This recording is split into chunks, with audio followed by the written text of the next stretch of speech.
Jesus Jesus. இப்ப தாவீது காதுல கோலியாத் ஒரு விசை சொன்னா, ஆமென், நான் அடிக்க போறேன்னு. ஆமென். இப்ப எந்த சத்தம் தெரியுமா இப்ப தாவீது தலையில ஓடிட்டு இருக்கு? ராஜா அதை செய்ய போறார், இதை பண்ண போறார். ஆமா, ஏன்னா இந்த வார்த்தைகள் தான் விடாய்த்த ஆத்மாவை குளிர பண்ணும், தோய்ந்த எலும்புகளை சம்பூர்ணமாக்க, விசுவாசம் உள்ளவனாக. சும்மா தள்ளுகள் இப்பொழுது விசுவாசம் அப்படியெல்லாம் வராது. கேளுங்க, கேளுங்கள், கேட்டுக்கொண்டே இருங்கள். ஹல்லேலூயா.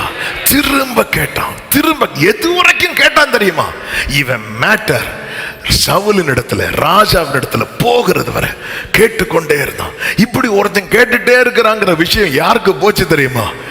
சவுல்கிட்ட போச்சு, ராஜாவின் இடத்துல போச்சு. ராஜா வச்ச ஆஃபர் இல்லாங்க, இது ராஜா சொன்ன வார்த்தை இல்லாங்க, அது ராஜா கிட்ட போச்சு. ஆமென். அடுத்த அடுத்த அடுத்த சீன்ல தாவீது எங்க நிக்கிறான் தெரியுமா? ராஜ சமூகத்துல ராஜாவுக்கு முன்னாக நிக்கிறான். கர்த்தர் தந்த வார்த்தையை மட்டும் நம்பி நான் அதை கேட்டுட்டு இருக்கிறேனா, ஆமென், என் காரியம் கர்த்தருடைய சமூகத்துல, ஆமென், என் ஃபைல் தான் ஃப்ரண்ட்ல வந்து நிக்கும். சத்தமா ஒரு ஆமென் சொல்லுங்க பார்க்கலாம். ஏன்னா இன்னைக்கு என்னால என்ன செய்ய முடியல, என் காரியத்தை ஆண்டவர் சமூகத்துல வைக்க முடியல. நான் என்ன பண்றேன்? நான் 4 பேர்ட்ட ஜெபம் பண்ண கொடுக்கிறேன். இந்த தகப்பன் முதல்ல எங்க தான் கொண்டு வர்றார் தெரியுமா? இயேசு கிட்ட தான் வந்தார். ஆனா இயேசு அங்க இல்ல.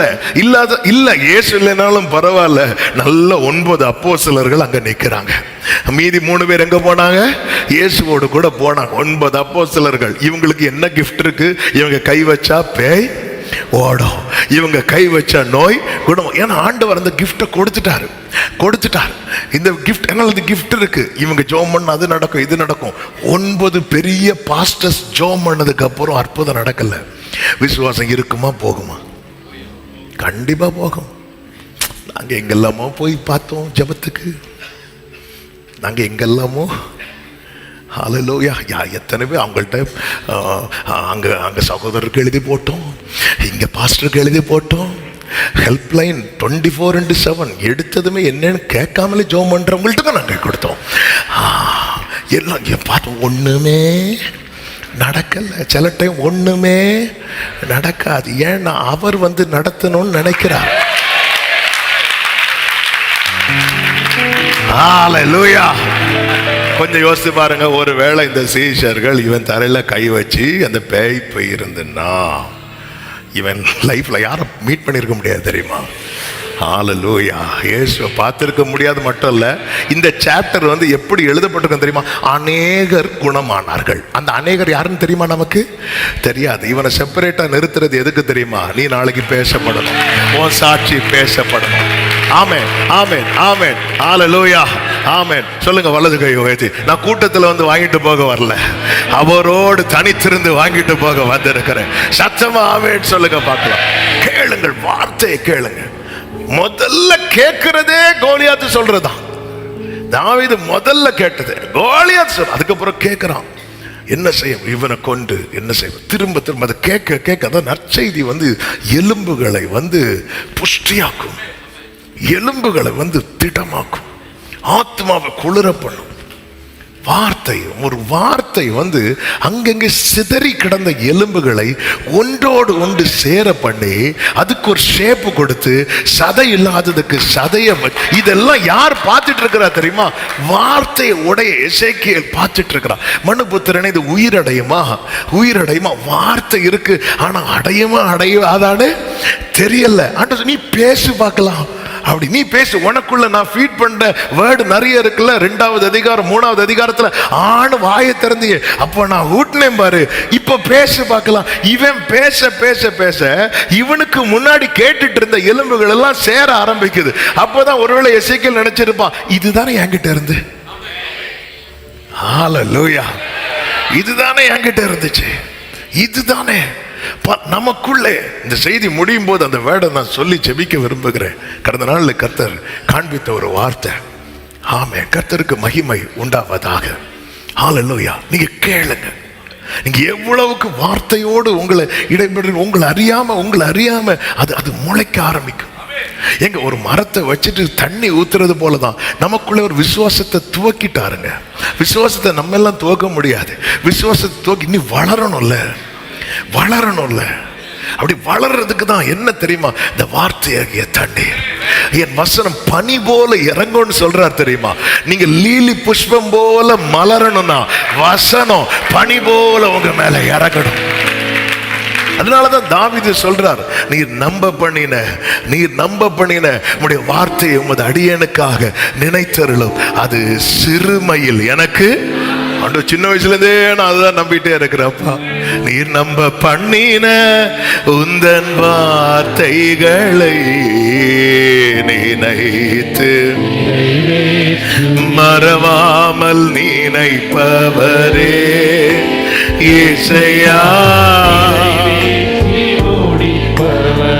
கைகளை உயர்த்தி சொன்னதை செய்து மூடி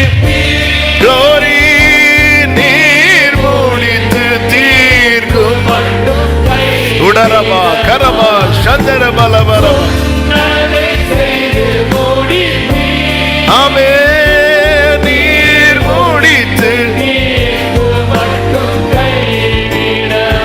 கையை உயர்த்தி சொல்லுங்க. என் கையை கொண்டு தொடங்கினதெல்லாம்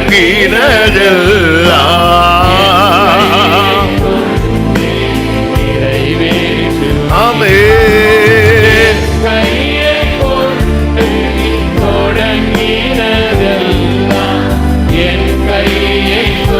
ஹல்லேலூயா. அதனாலதான் அதிகமா தனியா டிராவல்ல போகும்போதெல்லாம் இந்த வேர்டு தான் ஆண்டவர் கேட்க வச்சுட்டே இருப்பாங்க. ஏதாவது ஒரு செய்தி போட்டு கேட்டுட்டே இருப்பேன். ஏதாவது ஒரு பரிசுத்தவான் மூலம் சொல்லப்பட்ட செய்தி வந்துட்டே இருக்கும். செய்தி சில டைம் சிலது நமக்கு ஸ்பிரிட்ல ஒத்துக்காது, உடனே அந்த ஸ்கிப் பண்ணிடுறது. ஆனா ஆண்டவர் சரியா காண்பித்து தருவார். சமயத்து கேட்ட வார்த்தையை மறக்கவே முடியாது. சில சிச்சுவேஷன் எல்லாம் ஆமா அந்த பர்சன் பேர் கூட தெரியாது, ஆனா ஆண்டவர் கேட்க வைப்பார். சில செய்தி அந்த வேர்டு யார் வாயில வச்சிருப்பாருன்னே தெரியாது. பேதுருவே, உனக்கான நன்மையை மீன் வாயில கூட வச்சிருப்பார். நமக்கு தெரியாது எந்த யார் வாயில அந்த ரேமா வச்சிருப்பார். நம்ம இதுக்கு ரெடி ஆயிருக்கணும். திரும்ப திரும்ப திரும்ப திரும்ப வார்த்தை. ஏன்னா நம்ம சுத்தி அந்நிய சத்தங்கள் பாருங்க. இந்த கானானை பிடிக்க முடியாது, ஏத்தியர் எபூசியர்லாம் இருக்கிறாங்கன்னு சொல்லி துர்ச்செய்தியை பரம்ப பண்ணினார்கள்னு பைபிள்ல இருக்கு. அதை கேட்டத ஜனங்க எல்லாம் கானான மறக்க பிளான் பண்ணிட்டாங்க. எங்க போக பிளான் பண்ணிட்டாங்க தெரியுமா? எகிப்துக்கு போக பிளான் பண்ணும்போது வாழ்றான். யார் அழுறா தெரியுமா? காலே வளரான். அவன் நற்செய்தியை சொல்ல பிரயாசப்படுறான். போது ஜனங்கள்லாம் அவன் மேல என்ன எடுக்கிறாங்க தெரியுமா? கல் எடுக்க. நற்செய்தி நம்ம கிட்ட சேர்றதுக்கு எவ்வளவு தடை இருக்கும் தெரியுமா?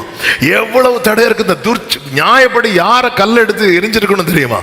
துர்ச்செய்தியை பரப்புறவனை தான் கல் எடுத்து எரிஞ்சிருக்கணும். ஆனா யாருக்கு மேல கல் எடுக்குது எரிய பிளான் போடுறாங்க தெரியுமா? நற்செய்தி சொல்றவன் மேல.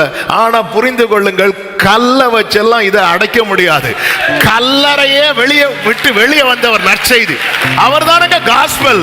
அவரை கல்ல வச்சு அடைக்க முடியுமா? இது ஜனங்கள்லாம் யோசுவா காலை மேல கல் எடுத்ததும் வேதம் சொல்லுகிறது கர்த்தருடைய மகிமை வெளிப்பட்டது.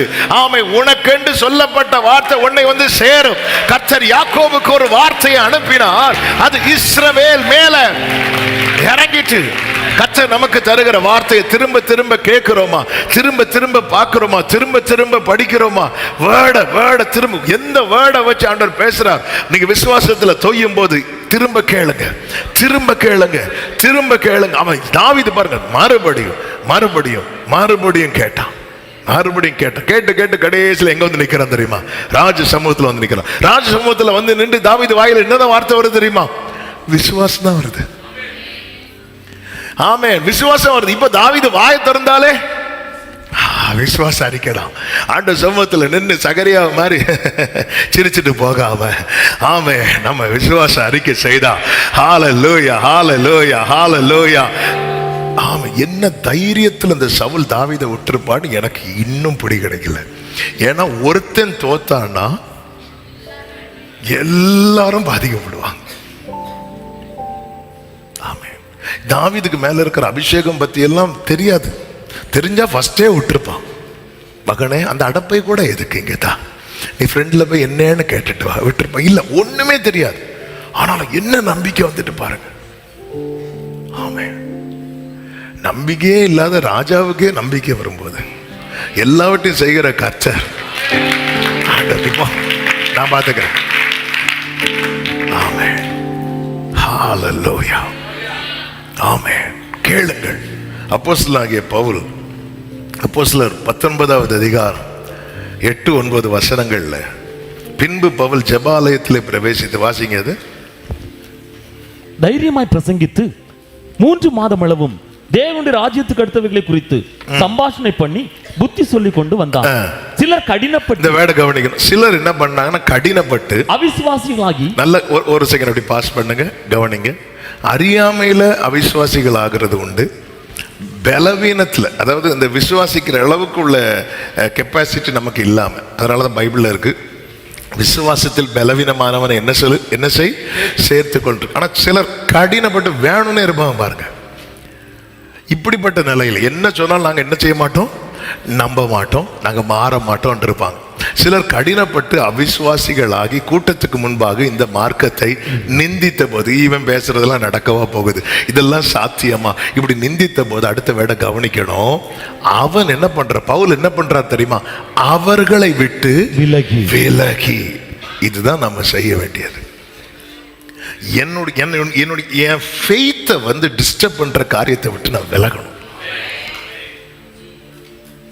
என்னுடைய ஃபெய்த்தை, அதனாலதான் தாவீது யாரை விட்டு விலகி போறான் தெரியுமா, அவங்க அண்ணனை விட்டு.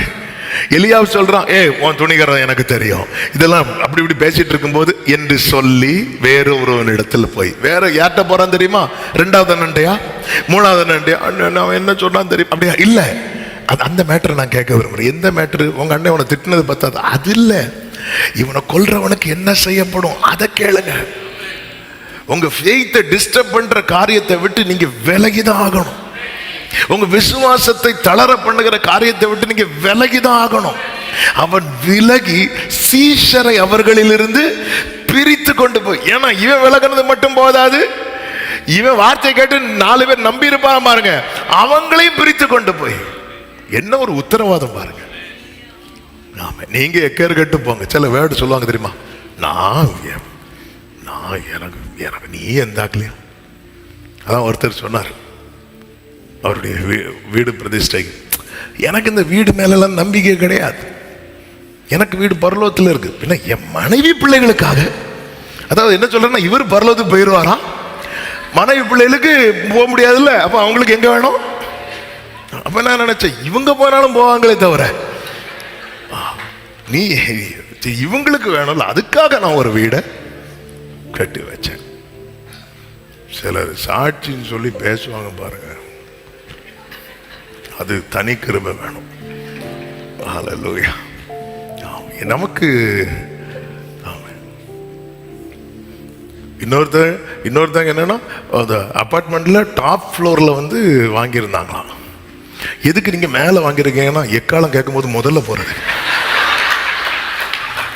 இப்படியெல்லாம் இருக்கிறாங்க. ஏன்னா கிரவுண்ட் ஃப்ளோர்ல இருந்தா இவங்க எல்லாம் போன பிறகுதான் போக முடியும்.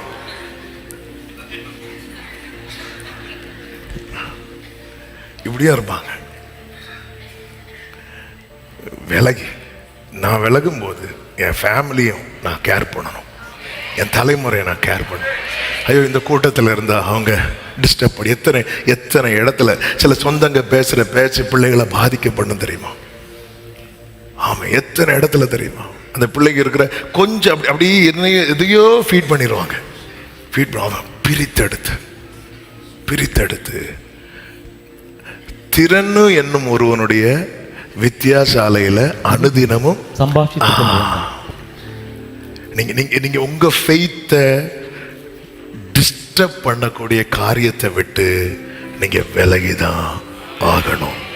இன்னைக்கு நமக்குள்ள நல்ல விசுவாசம் இருந்துச்சு ஒரு டைம்ல, ஆனா சில காரியத்தை விட்டு இன்னும் விலகாததுனால நமக்கு பயங்கரமான டிஸ்டர்பன்ஸா இருக்கு. சர்ச்சில் வேர்டு கேட்கும்போது ரொம்ப ஸ்ட்ராங்காக இருக்கிறோம், இன்னொரு இடத்துல போய் 4 பேர் சொல்கிற 4 வார்த்தைகளை கேட்கும்போது நமக்கு ஷேக்காக ஆரம்பிக்குதுல்ல. பவுல் அவர் விலகினார் இருக்கு. இயேசுவை பாருங்க, அவரிடத்திலிருந்து கர்த்தருடைய வல்லமை வார்த்தை மூலமா அவருடைய ஞானம் வெளிப்பட்டு கொண்டிருக்கும்போது இயேசு பிறந்ததே மிராக்கிள். அவர் வந்தாலே மிராக்கிள். ஆனா அவர் எப்பதான் ஊழியம் செய்ய ஆரம்பிச்சார் பாத்தீங்களா, ஆவியானவர் வந்ததுக்கு அப்புறம். ஏன்னா ஆண்டவர் அந்த எவ்வளவு அழகான ஒரு மாடலை நமக்கு காண்பித்து தரார். அப்படி இருந்ததுக்கு அப்புறம் ஜனங்க சொன்ன, இவர் தச்சனுடைய குமாரன் அல்லவா, யாக்கோபு, யூதா, யோசே இவங்கெல்லாம் சகோதரன் அல்லவா, சகோதரிகளும் நம்ம கூட தானே இருக்கிற. இப்படி பேசிட்டு இருக்கும்போது வேதம் சொல்லுங்க, அவர் விலகி போயிட்டாராம். அங்க நிறைய பிணியாளிகள் இருக்கிறாங்க, அவர் செய்யல அங்க ஒண்ணும், அவர் விலகிட்டார். இயேசு எப்படி ஒரு ரோல் மாடல் நமக்கு செட் பண்ணி வச்சிருக்கிறார். அவருடைய ஃபெய்த்தை, அவருடைய காரியத்தை டிஸ்டர்ப் பண்ற காரியம் அது சொந்த ஊரா இருந்தாலும் அவர் விலகிட்டார். ஆமே. ஏன்னா விசுவாசிக்கிறவன் பதறா. என் ஃபெய்த் டிஸ்டர்ப் ஆகுதுனாலே நான் ஷேக் ஆக ஆரம்பிச்சுட்டேன்னு அர்த்தம். ஷேக்குன்னு துபாய் ஷேக் இல்லை, நான் ஆட ஆரம்பிச்சுட்டேன்னு அர்த்தம். என் ஃபெய்த் என்ன ஆயிட்டு, டிஸ்டர்ப் ஆயிட்டு, நான் தளர ஆரம்பிச்சுட்டேன்னு அர்த்தம். விலகணும். தாவீது விலகுறான். ஏன்னா அவன் விசுவாசத்துல கை வைக்கிறான். எலியா விலகி. நான் ஏற்கனவே கேட்டதை திரும்ப கேட்க விரும்புறேன். என்ன ராஜா என்ன செய்வார் சொல்லுங்க, அதை இது நடக்கும். கேட்க கேட்க கேட்க எவ்வளவு நல்லா இருக்கு, எவ்வளவு நல்லா இருக்கு. ஆமா, அங்க நிக்கிறவன் மேல இருந்து கீழே வர ஹெல்மெட்ல இருந்து பூட்ஸ் வேற போட்டுட்டு அப்படி நிற்கும் போது இவன் மெய்ப்பனுடைய வஸ்திரத்தையும் போட்டுட்டு இடுப்புல ஒரு கயிறையும் கட்டிட்டு என்ன கேட்டுட்டு இருக்கான் தெரியுமா? ஓ, ராஜா மருமகன்னா அடுத்த சேர்ல தானே இருக்கணும், இங்கே தானே இருக்கணும், எந்த மகளை கட்டி தரும். இந்த மாதிரி அவருடைய ராஜா அவன் அந்த நற்செய்தியை கேட்டுட்டு இருக்கிறான். அதுக்காக யாரை கட்டி தர அப்படி இல்லை. அதாவது என்ன வாழ வைக்கக்கூடிய செய்தி, என்னை உயிர்ப்பிக்கிற செய்தி. 5 பாயிண்ட் தெரியாம சொல்லிட்டேன், ஒன்னே கிடந்து சுத்திட்டு இருக்கு. ஆமென்.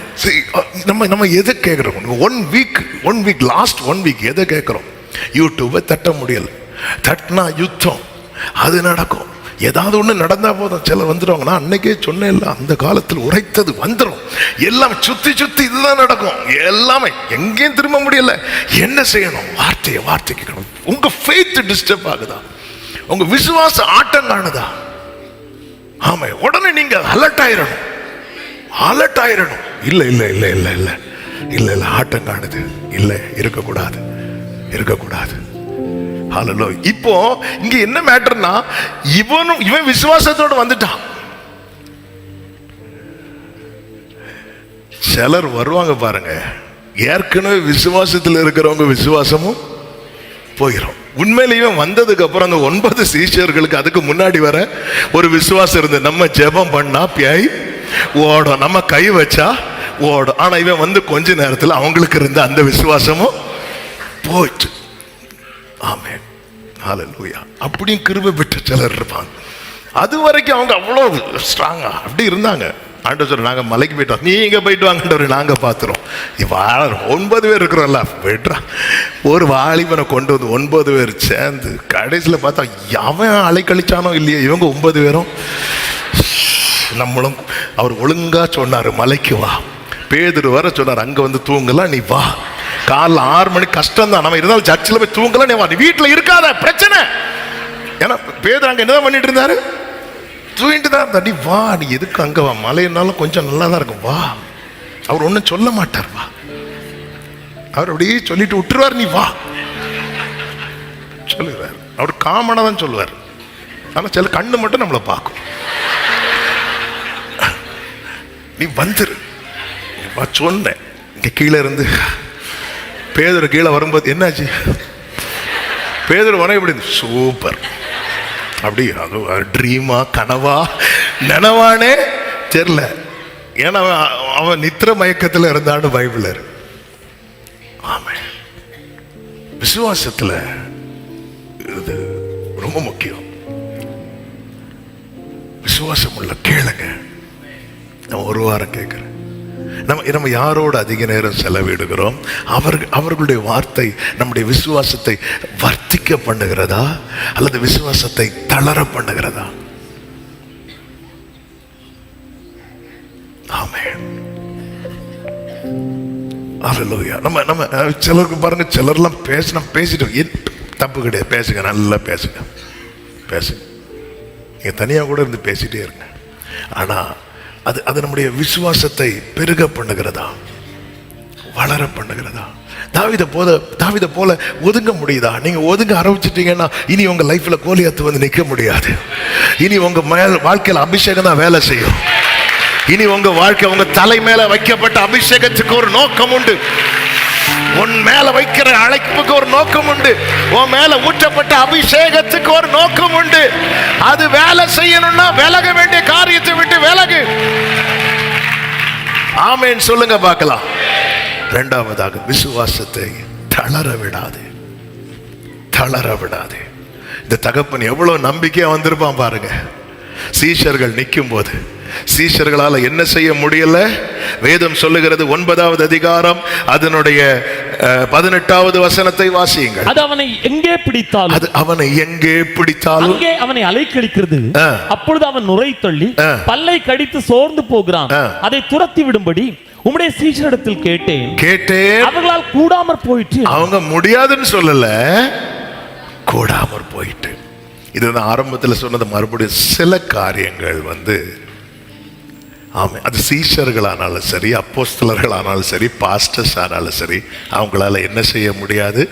கூடாமற் போகும். அப்படி இந்த இடத்துல தான் நம்ம தளர்ந்துடும்.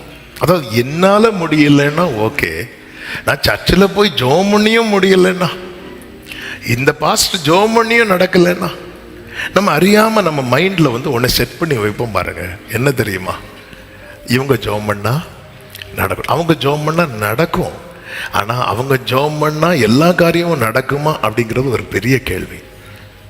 இல்லை, நம்ம எத்தனை ஜெபம் பண்ணிருப்போம். நம்ம பல நேரத்தில் இந்த இடத்துல தான் தளருவோம் தெரியுமா? அவங்களே ஜெபம் பண்ணாங்க, இவங்களே ஜெபம் பண்ணாங்க. 9 அப்போ இவங்களாம் சாதாரணமானவங்களாம், வரம் பெற்றவங்க. இவங்க இயேசு கிட்ட கொடுத்த ரிப்போர்ட் என்ன தெரியுமா? நாங்கள் போகிற இடத்துலலாம் பிசாசு ஓடுது. அப்போ இயேசு என்ன சொல்லுவா தெரியுமா? சாத்தான் எப்படி விழுறான் தெரியுமா? மின்னலை போல் அப்படி விழுறான். அந்த அளவுக்கு கிருபை பெற்றவங்க இவங்க, அப்படி கிருபை பெற்றவங்க இவங்க. ஆமென். சில இடத்துல கூடாமல் போகும். தளராதே. இந்த இடத்துல சில நேரத்தில் முடியல, சாத்தியம் இல்லை அப்படின்னு நம்ம என்ன பண்ண தெரியுமா? நம்ம உடனே அந்த இடத்துல தான் தாவீது தன்னை தேற்றுகிறார். சில நேரம் எலியாவை தேற்றினது தூதன், ஆனா தாவீதை தேற்றுறதுக்கு தூதன்லாம் வரல. எலியாவை தேற்றது நீ பண்ண வேண்டிய பிரயாணம். எலும்பு பேலன் கோல் இந்த சாப்பிடு. ஒரு தூதன் எலியாவை தேற்றுறான். தாவீதை தேற்றுறதுக்கு யாரும் வரல. நம்மளெல்லாம் தேற்றுறதுக்கு யாருமே வரமாட்டாங்க. அந்த நேரத்தில் நம்ம சொல்றோம், ஆத்துமாவை நீ ஏன் கலங்குற? நீ ஏன் திகைக்கிறாய்? தேவனை நோக்கி காத்திரு. விசுவாசி அவன் என்றும் பதறா. விசுவாசி அவன் என்றும் பதறா. அவன் அங்கூரமேசுவில் உண்டு. ஆபத்தை கண்டென்று மஞ்சார். அசையாத விசுவாசம் கொள்வார். இசையோடு இயேசுவை புகழ்வார். அசையாத விசுவாசம் கொள்வார். Thank you Jesus. உண்மையிலே அதாவது நம்பிக்கையே இல்லாதவனுக்கு ஒரு நம்பிக்கை பிறக்கிறது. அந்த நம்பிக்கையோடு காரியத்தை முன்வைத்து ஃபர்ஸ்ட் ரிசல்ட் என்ன தெரியுமா? கூடாமற் போயிட்டு. மோசே கிட்ட ஆண்டவர் எவ்வளவு பக்குவமா சொல்லி நைஸா சொல்லி கூப்பிட்டுட்டு இங்க பாரு, அவன் என் கை வல்லமையை பார்த்து விடுவான், நான் உன்னை கொண்டு அப்படியே சொல்லிட்டு நேர போய் பார்வோன்ட்ட இப்படி நிற்கிறார். நிற்கும் போது ஆரோன் அப்படியே நான் பேசு. ஆரோன் பேசுனது, உன் தேவன் யார்? ஓடு அப்படின்ட்டார். ஓடுன்னு சொன்னது மட்டும் இல்லாமல் இந்த ஜனங்கள்லாம் ரொம்ப சோம்பேறி ஆயிட்டு இருக்காங்க. வேலையை ஜாஸ்தியாக்கு, சம்பளத்தை கொடுக்காத அப்படின்னு. மோசே எப்படி வந்தா?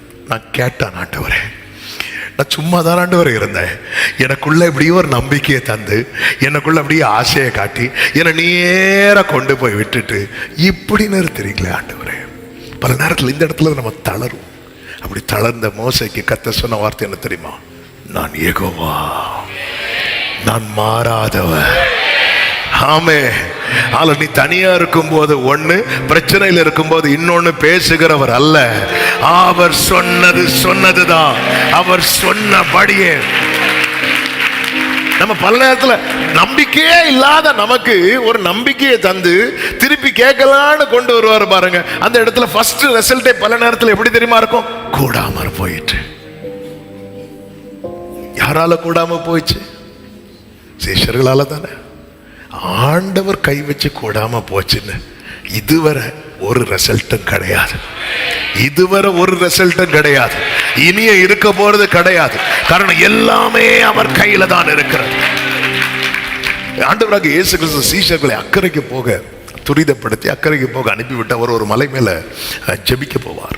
வேதம் அழகாய் சொல்லுகிறது. மார்க் 6, யோவான் 6 இந்த அதிகாரங்கள்ல இந்த சம்பவம் இருக்கிறது. எடுக்க வேண்டாம், நேரம் இல்லை. போகும்போது வேதம் சொல்லுகிறது, அவர்கள் தண்டு வலிக்கிறதில், மார்க் 6:48, அவர்கள் தண்டு வலிக்கிறதில் வருத்தப்படுகிறதை அவர் கண்டு என்று இருக்கும். யோவான் 6:18-19 சொல்லப்பட்டிருக்கும், பெருங்காற்று அடித்து கடல் கொந்தளிக்கும் போது அவர்கள் ஏறக்குறைய 3-4 மைல் தூரம் தண்டு வலித்து போன பொழுது.